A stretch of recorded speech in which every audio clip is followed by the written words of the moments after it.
Berbicara tentang ini, Tama berkata dengan sedikit penghinaan di matanya, sebagian besar orang kaya mungkin tidak benar-benar memahami seni dan koleksi, mereka hanya suka menggunakan koleksi setinggi langit untuk memamerkan gaya dan kekayaan mereka, atau menggunakan koleksi untuk mencari apresiasi aset.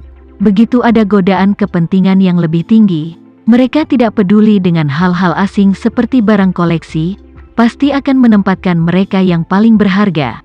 Begitu ada godaan kepentingan yang lebih tinggi, mereka tidak peduli dengan hal-hal asing seperti barang koleksi, mereka pasti akan mengeluarkan hal-hal yang paling penting. Linda berkata, Tuan Renza, bahkan seperempat dari pil peremajaan, juga sangat berharga, digunakan dalam hal ini, tidak akan sia-sia. Tama melambaikan tangannya dan berkata, ingin melakukan adegan besar, biaya ini atau untuk mengambil satu.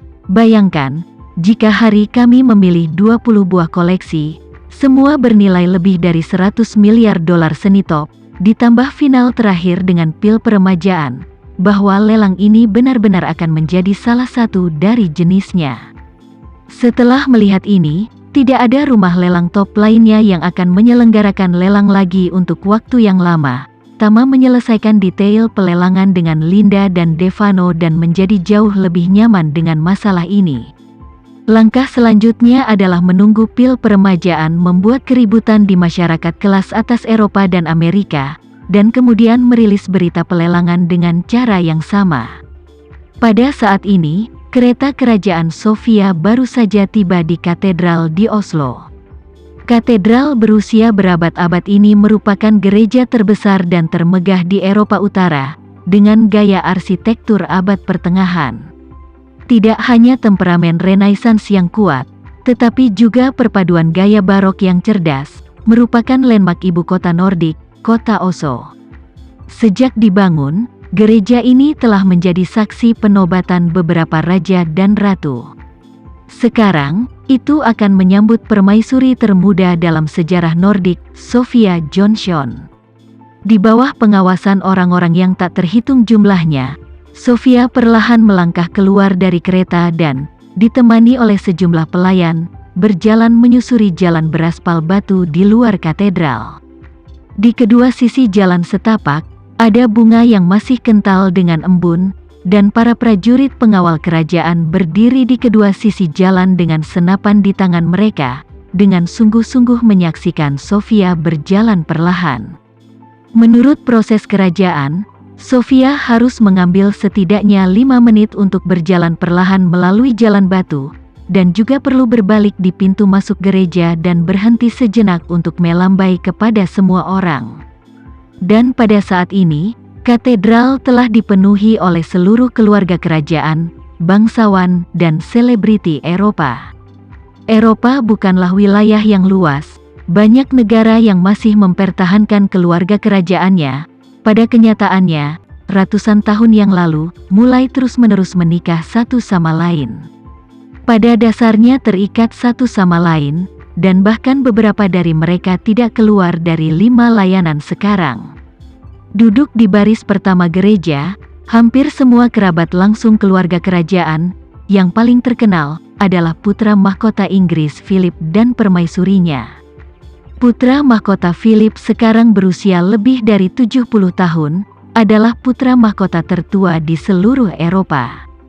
Karena putra mahkota hanya bergelar duke, jadi statusnya lebih rendah dari ratu. Bahkan jika Sofia lebih dari 40 tahun lebih muda darinya, dia masih harus mewakili keluarga kerajaan Inggris untuk mengunjungi Sofia, ratu yang baru dipromosikan. Meskipun Sofia belum masuk, tetapi saat ini, dari depan gereja di pintu samping, seorang wanita tua yang cantik, ditemani oleh beberapa pelayan, masuk. Begitu orang-orang melihat wanita tua ini, mereka langsung berteriak kaget.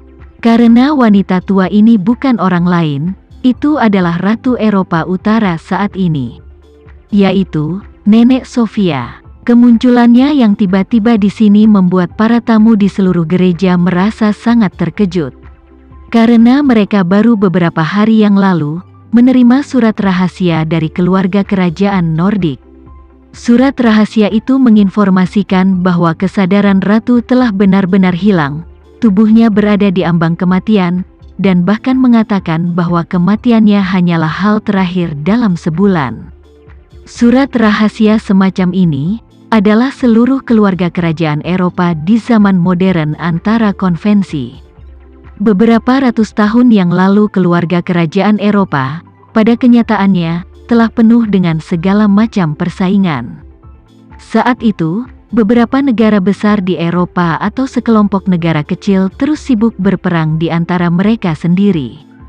Bahkan jika semua orang sampai dengan jumlah kerabat, tapi benar-benar memukul mata cemas, yang tidak peduli dengan darah kekerabatan ini.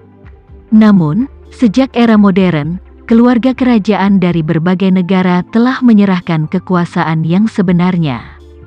Dengan penerapan monarki konstitusional, keluarga kerajaan Eropa ini telah kehilangan kerajaan, tetapi menjadi bersatu secara tidak biasa, semacam kehangatan bingkai.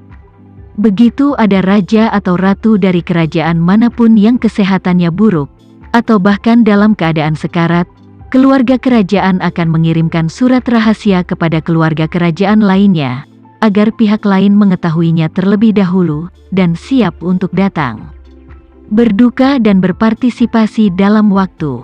Dan umumnya datang untuk berkabung, adalah salah satu putra mahkota atau pangeran yang bergengsi. Jika tidak, jika ada orang yang berada di luar negeri selama waktu ini, mereka mungkin melewatkan pemakaman. Jadi orang-orang ini selalu merasa bahwa Ratu Eropa Utara yang lama sudah sekarat, mengubah pewaris tahta, kemungkinan akan kembalinya cahaya sebelum kematian. Tapi siapa sangka wanita tua itu masuk ke dalam gereja? Keadaan ratu berjalan, meski tidak sesehat terbang, namun sebagai wanita berusia 70 tahun, dianggap sangat mantap. Terlebih lagi, kulit ratu yang kemerahan dan ekspresinya yang santai, sama sekali tidak seperti orang yang sakit parah dan hampir sekarat. Saat ratu berjalan ke barisan orang pertama, Duke Justin adalah orang pertama yang sadar kembali, bangkit dengan wajah terkejut dan memberi hormat dengan hormat. Yang mulia, sudah lama sekali, Anda terlihat tidak lebih buruk dari terakhir kali saya melihat Anda. Sang ratu sedikit mengangguk dan berkata sambil tersenyum, "Justin, bagaimana kesehatan ibumu?" Justin sibuk berkata, dia sedikit tidak sehat beberapa waktu lalu, dan masih dalam pemulihan. Bagaimanapun juga, dia sudah tua, jadi pemulihannya lebih lambat. Ya, ratu menghela nafas, hampir 100 tahun, itu memang luar biasa. Pada saat ini, yang lain memandang permaisuri, masih belum kembali dari keterkejutan, karena mereka menemukan bahwa permaisuri tidak peduli berjalan, berbicara, bertingkah laku, tidak terlihat sakit sama sekali. Ini juga agak terlalu aneh, bahkan jika dia sembuh dari penyakit serius, tidak mungkin untuk tiba-tiba sembuh sepenuhnya kan? Beberapa yang lebih tua, hati mulai diam-diam merenung, bertanya-tanya apa yang digunakan ratu pada akhirnya, untuk pulih begitu cepat seperti sebelumnya. Apakah ada perkembangan teknologi medis yang signifikan di Eropa Utara? Namun, seluruh geng Eropa bangsawan tua dan taipan tua, yang mengawasi perkembangan kedokteran di Eropa, dan bahkan banyak dari mereka yang duduk di sini telah berinvestasi di sejumlah perusahaan farmasi dan perusahaan penelitian ilmiah terkait. Jika ada angin, semua orang pasti akan mengetahuinya. Lagi pula, orang-orang ini sangat tua, dan sangat kaya dan berkuasa, jadi semakin hari ini, semakin banyak kehidupan yang dihargai. Mereka keluar untuk bertemu teman-teman mereka di berbagai kesempatan. Mereka telah lama berhenti memperhatikan apa yang dikenakan pihak lain, apa yang mereka kenakan, tetapi paling peduli tentang penampilan keseluruhan pihak lain, sehingga dapat menyimpulkan kesehatan pihak lain. Jika pihak lain terlihat baik, harus memecahkan pot pasir sampai akhir, untuk melihat apa yang dia miliki pada akhirnya cara menjaga kesehatan.